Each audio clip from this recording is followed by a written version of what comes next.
My teen romantic comedy SNAFU is a very polarizing show in the anime community, and I think that comes from a lack of an in-depth understanding of the show. Most people think it's either an interesting social commentary about the hierarchy of high school life, or a shitty social commentary about the hierarchy of high school life. A lot of complaints about the show come from the group of people who think that everything that SNAFU comments on is just mundane, light novel, high school bullshit. Guys like Digibro have made that very apparent, but I think that this show, along with its characters, are very misunderstood. SNAFU is, at its core, a social commentary, but not one about high school cliques. It's about cynical teenagers who impose their ideals onto those around them, written by an adult who criticizes them and knows that all their ideals are bullshit. At least, that's what the first season is about. And I will only be talking about the first season because the second season has a completely different vibe and attitude, and it definitely deserves its own video.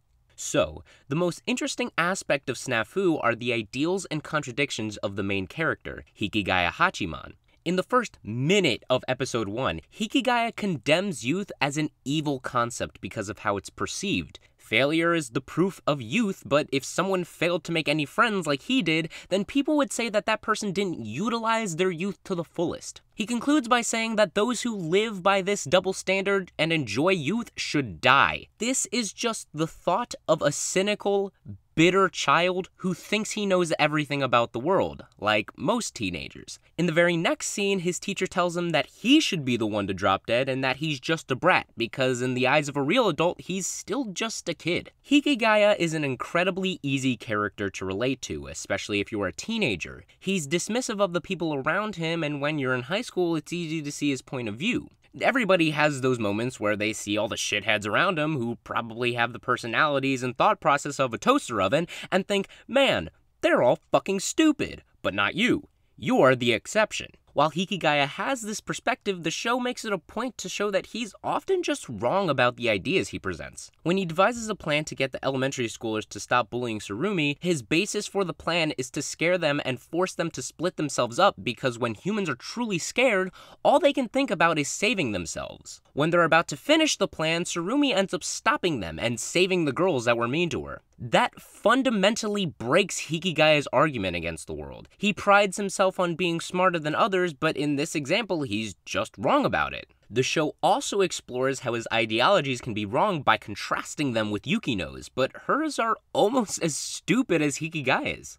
Yukino lives by the thought that she is so perfect that everyone around her should elevate themselves so they can't be jealous of her anymore, without realizing that she's just kind of a bitch. She believes that the better a person is, the harder it is for them to live, but that belief is arrogant, conceited, and biased towards her situation. She doesn't see the way she treats people as her problem. Rather, if they're upset about the snide comments she makes, then it's just them feeling inferior. It's ideals like this that really emphasize how childish these characters really are, but the most interesting dramatic moments come from some of their more grounded ideals clashing with one another. Early on in the show, Yukino establishes the idea that unifying a group of people against Hikigaya doesn't change group performance, so it doesn't solve any problems. This idea is seen later towards the end of Season 1 when Hikigaya actually does it during their cultural festival. To try and get the chairman of the festival to stop being such a manipulative cunt rag, Hikigaya confronts her to call her out on all her bullshit, and in the process only pisses everyone off. The chairman ends up blowing the final speech she was supposed to give, but is excused because Hikigaya threw her off her game. The chairman was never qualified to lead the cultural festival in the first place, so it makes sense that she would flop her speech, proving Yukino's idea correct, but at the same time, Hikigaya proved something I can't get into until I talk about Season 2, but remember this part.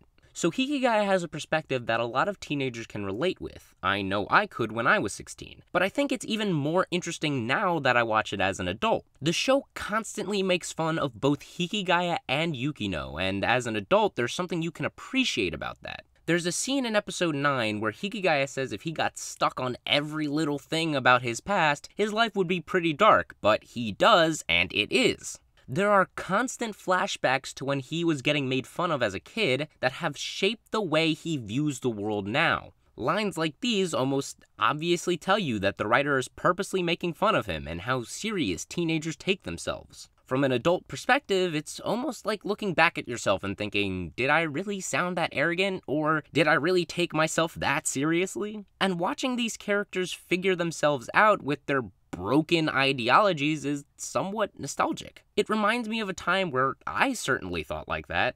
Now, I don't think those are the only merits the show has to offer. I could talk about Hikigaya as a character forever, but that's something I'm going to cover a lot more in Season 2. I just wanted to give my perspective on why the first season is misunderstood, and more self-aware than probably most people give it credit for. That's all I got for now. If you liked the video, subscribe and hit the notification icon to stay up to date with all the new stuff I put out. The next video is going to be something a little different, so stay tuned for that. Share the video around and go follow me on Twitter. Love and peace, everyone.